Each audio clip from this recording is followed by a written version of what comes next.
Good morning everyone.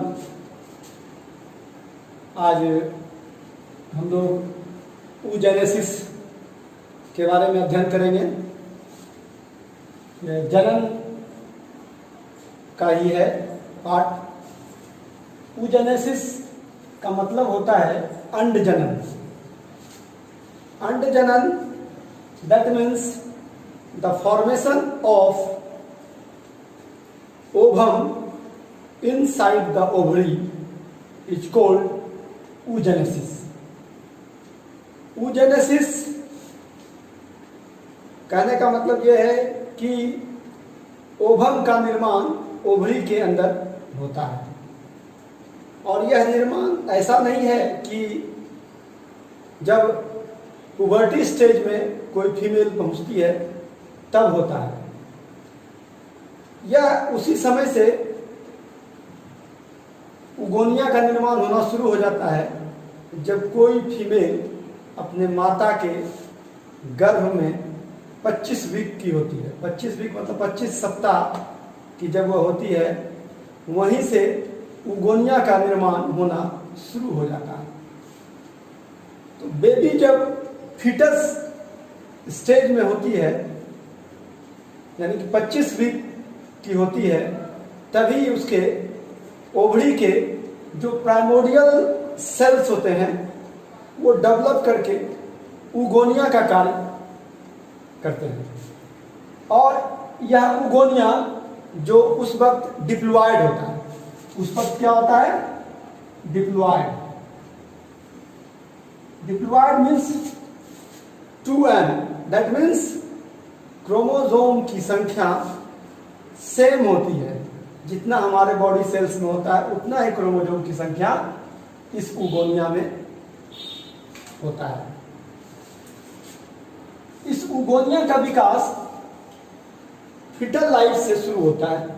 Foetal life कहते हैं कि जब गर्भ के अंदर 25 वीक की बेबी होती है तभी उगोनिया का निर्माण शुरू हो जाता है। उगोनिया में माइटोसिस की क्रिया होती है। उगोनिया में माइटोसिस की क्रिया होती है और जिससे प्राइमरी oocyte का निर्माण होता है।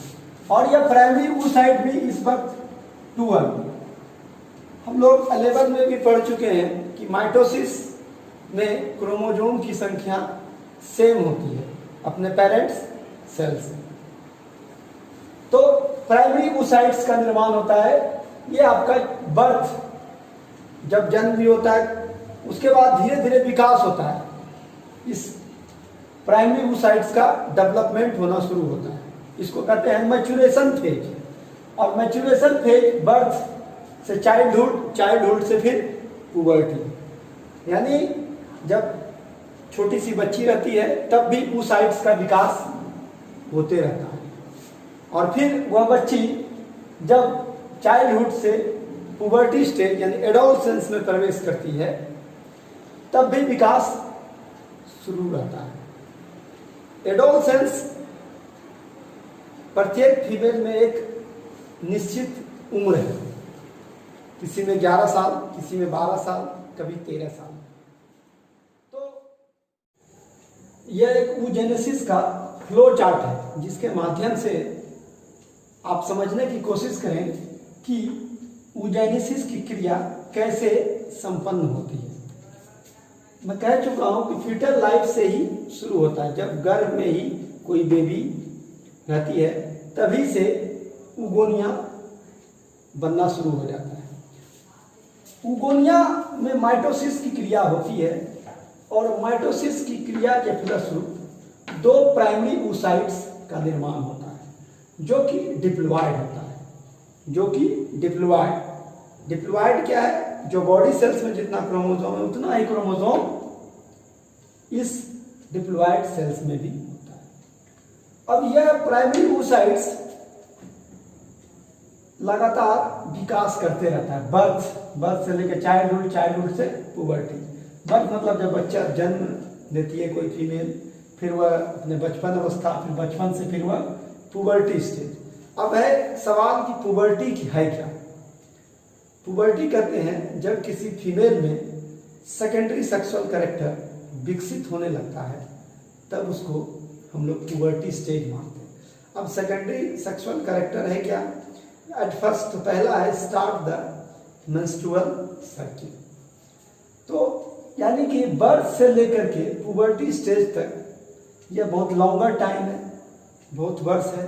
तो बहुत वर्ष तक प्राइमरी oocytes विकास करते रहता है। यह विकास जो है पोषण किससे लेता है?